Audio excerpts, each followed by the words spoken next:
अब चलते हैं स्टूडेंट्स नेक्स्ट टॉपिक की तरफ, जिसमें हम लोग एटम्स या न्यूक्लियस के मास डिफेक्ट और बाइंडिंग एनर्जी के बारे में बात करेंगे। Mass defect and binding energy. Protons और न्यूट्रॉन्स स्टूडेंट्स आपस में together strong nuclear attractive force के साथ जुड़े हुए होते हैं, और ये ऐसी स्ट्रॉन्ग फोर्स है स्टूडेंट्स जिसको अलहदा करने के लिए बहुत ही ज़्यादा एनर्जी की ज़रूरत होती है।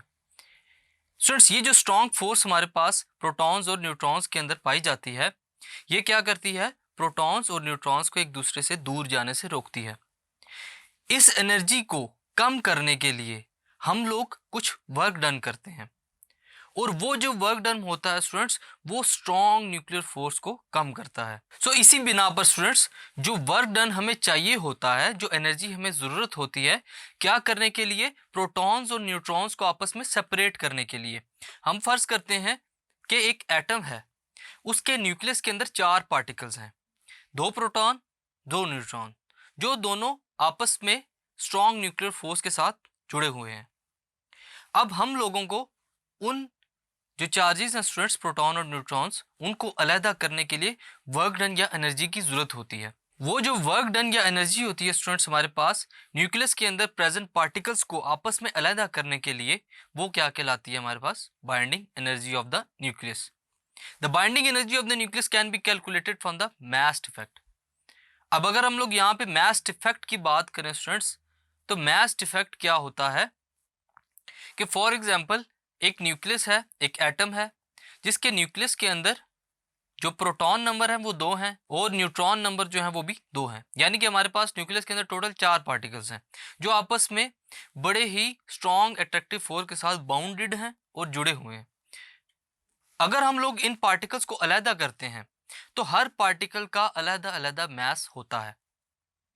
और अगर हम लोग यहाँ पर मैसेस को कंबाइन करें कि जब पहले पार्टिकल्स हमारे पास बाउंडेड थे, जुड़े हुए थे चारों आपस में, और जब उनको अलहदा कर लिया, 4 पार्टिकल्स को अलहदा अलहदा, अगर हम लोग इन दोनों कंडीशंस के अंदर पार्टिकल्स के बारे में या उसके मास के बारे में कैलकुलेशन करते हैं, तो हमारे पास जो न्यूक्लियस है, जब हमारे पास वो पार्टिकल्स जुड़े हुए थे, और जो हमारे पास दूसरे पार्टिकल्स अलहदा होने के बाद, उनका मास ज़्यादा होगा as compare to bounded particles. यानी कि जब वो इकट्ठ में होंगे तब उनका मास कम होगा न्यूक्लियस की फॉर्म में, और जब वो अलहदा होंगे तो उनका मास टोटल ज़्यादा होगा।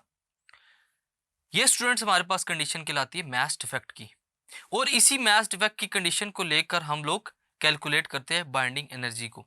इसको स्टूडेंट्स हम लोग रिलेट करते हैं आइंस्टाइन मास एनर्जी इक्वेशन के साथ, जिसके अंदर हम लोग फाइंड कर सकते हैं बाइंडिंग एनर्जी को, जो किसके इक्वल होती है? Mass defect multiply by c square, यानी कि speed of light. Binding energy को हम लोग रिप्रेजेंट करते हैं ई बी से, और मेगा इलेक्ट्रॉन वोल्ट्स के अंदर जो बाइंडिंग एनर्जी है हमारे पास, जो कि रिक्वायर्ड होती है किसी भी न्यूक्लियस को तोड़ने के लिए या जोड़ने के लिए, वो हमारे पास कितनी होगी?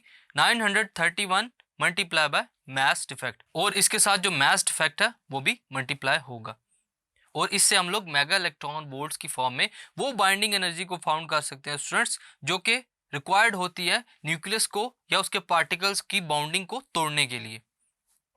स्टूडेंट्स, मास डिफेक्ट से रिलेटेड एक एग्जांपल लेते हैं, मास ऑफ हीलियम न्यूक्लियस, जिसके अंदर 2 प्रोटॉन्स होते हैं, 2 न्यूट्रॉन्स होते हैं। उस टाइम के ऊपर न्यूक्लियस का जो मास होता है 0.8% होता है। अब वो जो 0.8% मास है, अगर हम लोग इन पार्टिकल्स को, प्रोटॉन्स और न्यूट्रॉन्स को अलहदा कर दें, वो कम होगा एज कंपेयर टू जो अलहदा पार्टिकल्स हैं उनके।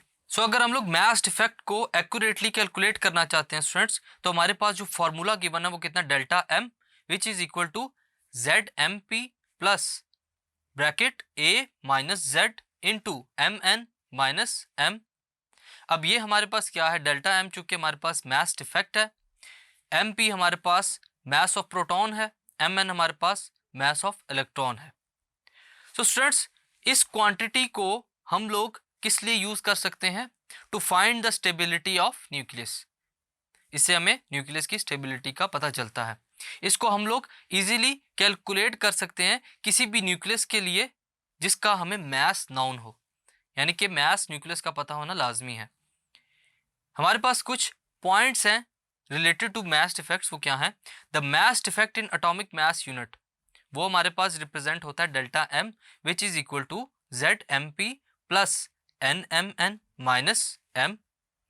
अब ये हमारे पास जितनी भी कंडीशंस हैं, जितनी भी हमारे पास स्टूडेंट्स मैसेज हैं, उनको हम लोग इस इक्वेशन में पुट करके क्या फाइंड कर सकते हैं? मास इफेक्ट। एक और चीज आती है हमारे पास बाइंडिंग एनर्जी। बाइंडिंग एनर्जी को हम लोग मेगा इलेक्ट्रॉन वोल्ट्स में किस तरह कैलकुलेट करते हैं? By multiplying the energy with mass effect. 931 multiply by delta m जो कि मास इफेक्ट है। अगर हम लोग फाइंड करना चाहते हैं एटम जो है न्यूक्लियस यानी कि उसके अंदर न्यूक्लियॉन्स पाए जाते हैं, न्यूक्लियॉन से मिलकर बनता है, तो अगर हम लोग पर न्यूक्लियॉन की बात करें यानी कि पर न्यूक्लियॉन जो हमारे पास सेट है प्रोटॉन और न्यूट्रॉन का, उसके हवाले से जो पर न्यूक्लियॉन है उसकी जो बाइंडिंग एनर्जी है यानी कि न्यूक्लियॉन को तोड़ने के लिए जो बाइंडिंग एनर्जी रिक्वायर्ड होती है स्टूडेंट्स, उसको हम लोग कहते हैं पैकिंग फ्रैक्शन। और इसको हम लोग इजीली फाइंड कर सकते हैं किस तरह? E b is equal to e b divided by a. Simple हम लोग इसको मास नंबर से डिवाइड कर देंगे, जिससे हम लोग पर न्यूक्लियॉन हमारे पास क्या आ जाएगी? Binding energy. Z हमारे पास इस इक्वेशन के अंदर क्या है स्टूडेंट्स? सिंपल हमें पता है नंबर ऑफ प्रोटॉन्स। A हमारे पास क्या है? Number of neutrons and protons. और A और Z हमारे पास क्या है? Number of neutrons in nucleons. So students, इस टॉपिक्स के अंदर हम लोगों ने देखा कि कैसे हम लोग मास इफेक्ट को फाइंड कर सकते हैं और कैसे हम लोग बाइंडिंग एनर्जी को फाइंड कर सकते हैं, और बाइंडिंग एनर्जी और मास इफेक्ट क्या चीज़ें हैं जो कि अफेक्ट करती हैं किसको? न्यूक्लियस को। Thank you.